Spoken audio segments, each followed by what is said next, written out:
Hello kids, yesterday we were doing about this chapter and कल हमने sense organs के बारे में पढ़ रहे थे। उसमें से कल हमने आई किया था, आई, और आज हम करने जा रहे हैं ईयर्स। तो क्या है? The ears are the organs of hearing.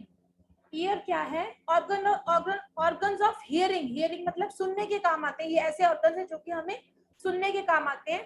They also help us to keep our balance, और ये हमें क्या हेल्प करते हैं कि हम अपना बैलेंस मेंटेन करके रख सकें। And year has 3 main parts. Year के 3 पार्ट्स होते हैं, एक्सटर्नल ईयर, मिडल ईयर और इंटरनल ईयर। 3 पार्ट्स कौन कौन से हो गए? एक्सटर्नल, मिडल और इंटरनल। एक्सटर्नल जो बाहर का है, मिडल जो बीच का है, और इंटरनल बिल्कुल अंदर का पार्ट है। ठीक है। The external ear consist of पिना एंड द ऑडिटरी कैनाल, जहां से हमें सुनता है।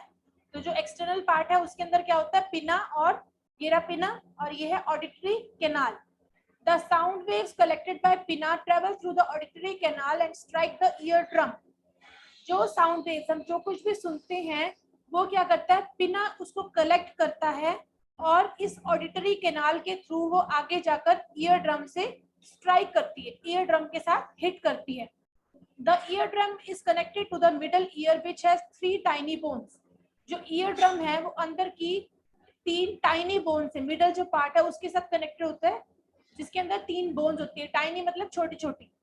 These bones carry the sound waves to cochlea of the internal ear. जो ये बोन्स होती हैं, ये साउंड वेव्स मतलब जो सुनने की जो ध्वनि है, ध्वनि की जो तरंगे हैं, उनको इंटरनल ईयर तक लेके जाती है। From the cochlea the sound waves are carried to the brain by auditory nerves. और कोचलिया से जो साउंड वेव्स हैं, इस कोचलिया से साउंड वेव्स ऑडिटरी नर्व तक पहुंच जाती है। ऑडिटरी नर्व, ऑडिटरी मतलब ऑडिट का मतलब होता है सुनना, ऑडिटरी नर्व तक पहुंच जाती है, जिससे कि हम गुड मॉर्निंग मैम। सुन पाते हैं।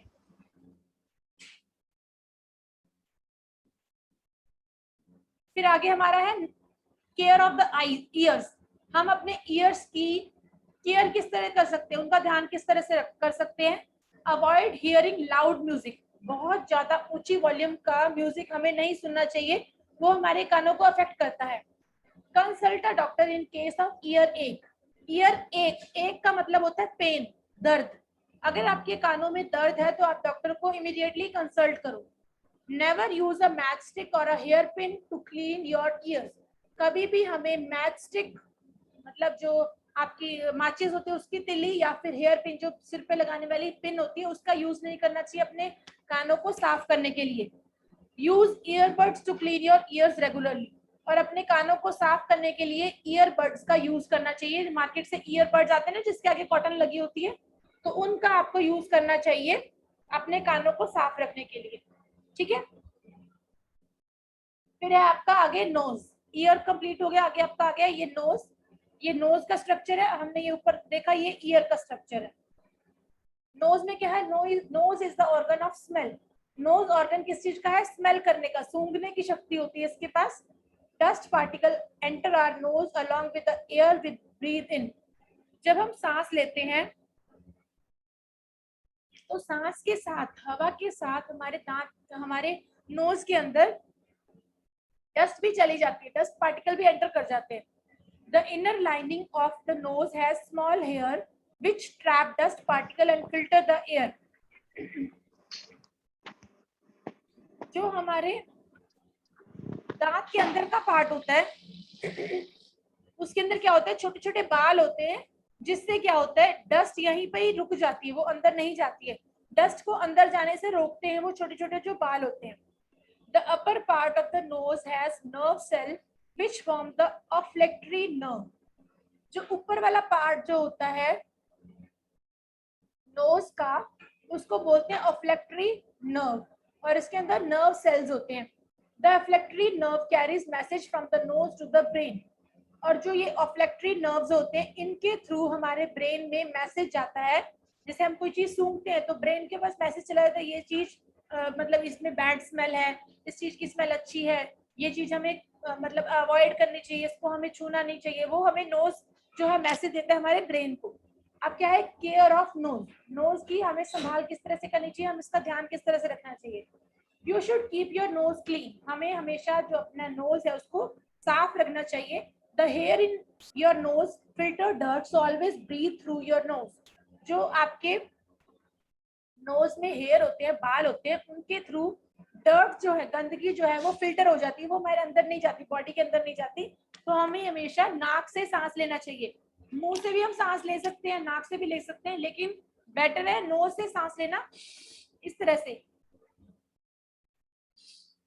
नोज से सांस लेना, मुंह से ना लेना। ऐसे नहीं, लगते पैसे जो कर रहे हो वैसे नहीं, नोज से सांस लेना चाहिए ताकि जो गंदगी है वो फिल्टर होके हमारी बॉडी के अंदर ना जाए। You should not pick your nose, आपको नोज के अंदर कभी भी ऐसे फिंगर नहीं मारनी चाहिए। You should not use a dirty hanky to blow your nose as it may cause infection, और कभी भी आपको गंदा हैंकी यूज नहीं करना चाहिए आपके नोज को क्लीन करने के लिए, क्योंकि इससे क्या है, इन्फेक्शन हो सकती है। ठीक है, फिर यहाँ पे लिखा हुआ है अगर आपका नोज ब्लॉक हो जाए तो आपको क्या करना चाहिए, आपको स्टीम लेनी चाहिए। स्टीम मतलब भाप लेनी चाहिए। अभी इस टाइम पे जब नोज काफी लोगों का ब्लॉक रहता था, जब हमारे ये कोरोना चल रहा था, तो स्टीम की सजेशन हर एक डॉक्टर देता था कि आप स्टीम लिया करो, भाप लिया करो, उससे नोज की जो गंदगी है वो क्लीन हो जाती है। ठीक है, तो ये हो गया नोज और ईयर। आगे हमारा आ गया टंग। टंग क्या है, tongue is the organ of taste. जो टंग है उससे हमें पता चलता है किसी चीज का स्वाद कैसा है। It has thousands of tiny taste buds. जो टंग होती है हमारी, ये टंग है, उसके ऊपर छोटे छोटे छोटे छोटे टेस्ट बर्ड्स है। टेस्ट बर्ड्स मतलब किसी चीज को टेस्ट करने का क्षमता रखने वाले यू कैन से सेल्स है, जो कि हमारे को पता चलाते हैं कि वो चीज क्या चीज खट्टी है, मीठी है, सॉल्टी है। ठीक है, तो ये क्या है, जैसे यहाँ पे आपको पिक्चर में दिखा रखा है कि एक टंग के अंदर जो सबसे वाला आगे वाला जो टिप पार्ट होता है, सबसे आगे वाला पार्ट होता है वो स्वीट, स्वीट को टेस्ट करता है। इधर वाला सॉल्टी को, दोनों साइड वाला सॉल्टी को, और जो ये साइड्स वाला है वो सॉर, सॉर मतलब खट्टा, और सबसे पीछे वाला जो है वो बिटर मतलब जो कौड़ी चीज है उसको वो आइडेंटिफाई करता है। तो आपकी टंग के अंदर छोटे छोटे छोटे छोटे ऐसे पार्ट्स होते हैं जो कि आपके अलग अलग चीजों को आइडेंटिफाई करते हैं कि कोई चीज मीठी है, नमकीन है, खट्टी है या फिर कौड़ी है। ठीक है, these birds have nerve endings which carry the message to the brain to help us taste various food item। और ये वाली क्या होती है, ये जो टेस्ट बर्ड्स होती है, ये वाली जो आपकी बर्ड्स होती हैं छोटी छोटी, उनके अंदर जो नर्व्स होती हैं उससे मैसेज आता है आपके ब्रेन को, और ब्रेन को वो बताती है कि आपका जो चीज आप खा रहे हैं वो कैसी है, मीठी है कि खट्टी है या कौड़ी है या नमकीन है। ठीक है, फिर आगे केयर ऑफ द टंग। टंग का हम संभाल या टंग का हम ध्यान किस तरह से रख सकते हैं। Avoid eating very spicy food. आपको ज्यादा स्पाइसी फूड नहीं खाना चाहिए, ज्यादा बहुत ज्यादा मिर्च वाला सामान नहीं खाना चाहिए। Use a tongue cleaner to clean your tongue. एक टंग क्लीनर मार्केट में आता है, इस तरह का एरो की तरह बना होता है, उससे क्या होता है आप अपने टंग को इजिली क्लीन कर सकते हैं। जो व्हाइट जम जाता है आपकी टंग के ऊपर उसको क्लीन करना चाहिए जब आप ब्रश करते हो उस टाइम पे भी। अगर टंग क्लीनर नहीं है आपके पास तो आपके ब्रश के पीछे भी इस तरह के कुछ ब्रशेस के पीछे मार्क बने होते हैं, उससे भी आप अपनी टंग को क्लीन कर सकते हो। ठीक है, और अगर ब्रश से क्लीन करते हो तो ब्रश बिल्कुल हल्के हाथों से यूज करना चाहिए, एकदम से रगड़ नहीं देना चाहिए।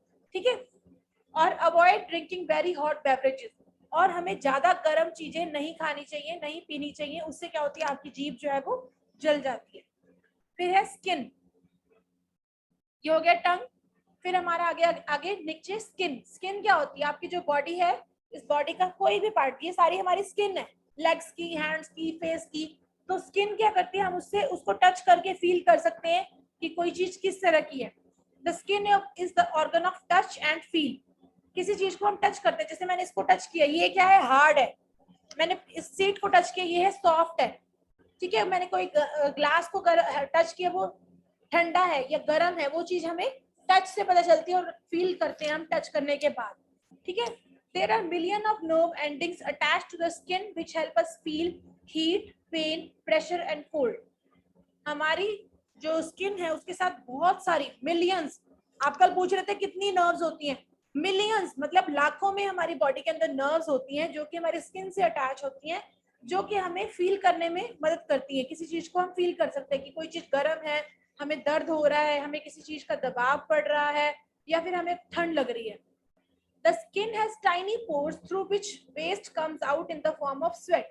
आपकी स्किन के अंदर बहुत छोटे छोटे दाने होते हैं, जिससे हमारा स्वेट, मतलब जो भी वेस्ट हमारी बॉडी के अंदर होता है वो स्वेट के रूप में बाहर आ जाता है। जब कभी आपको ठंड लगती है तो आपने अपने हाथ में नोटिस किया होगा, आपके जो ये छोटे छोटे बाल हैं वो उठ जाते हैं और फिर आपके यहाँ पे दाने दाने दिखने लग जाते हैं। गर्मी में यूजुअली नहीं दिखते, लेकिन जब आपको ठंड लगती है तो सारे ऐसे उभर के बाहर आ जाते हैं। आपने कभी नोट किया है? जब ठंड लगती है तो आपके सारे जो ये पोर्स हैं आपकी बॉडी के, वो उठ जाते हैं और आपको क्लियरली दिखते हैं सारे पोर्स आपकी बॉडी के। तो वो क्या होते हैं, उससे क्या होता है, आपकी बॉडी का वेस्ट बाहर आता है। आपकी बॉडी के अंदर गर्मी है तो वो स्वेट के रूप में बाहर आ जाएगी। Sweat is the mixture of water and salt. Sweat क्या है? मिक्सचर है किसका? पानी और नमक का। अब केयर ऑफ स्किन, स्किन की केयर हम किस तरह से रख सकते हैं? बाथ डेली, रोज नहाना चाहिए।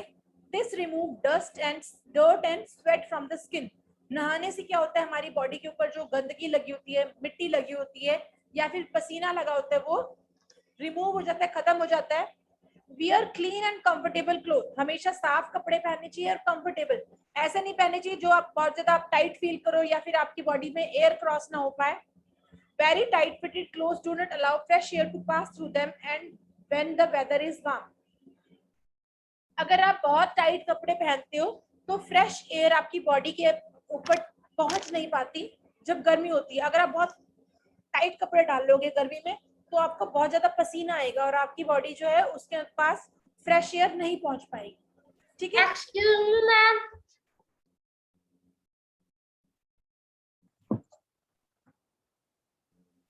फिर आपका क्या है, एन एंटीसेप्टिक क्रीम और lotion should be applied to a cut और scratch on the skin to avoid infection. अगर आपकी स्किन पर कोई इन्फेक्शन हो जाता है, कोई कट लग जाता है, तो क्या करना चाहिए? आपको एंटीसेप्टिक क्रीम लगानी चाहिए। आपके घर पे यूजुअली होती है, नहीं तो आप पापा को बोलो घर पे ला के रखा करें एंटीसेप्टिक क्रीम। कहीं पे भी कोई कट लग जाता है छोटा सा भी, तो उसके ऊपर क्रीम लगानी चाहिए। कोई स्क्रैच लग जाता है खेलते वक्त आपकी बॉडी पे, तो आप उसके ऊपर आपको क्रीम लगानी चाहिए ताकि वो स्क्रैच जल्दी से ठीक हो जाए और आपको इन्फेक्शन ना हो। ठीक है बेटा? तो this is all about the chapter is complete today.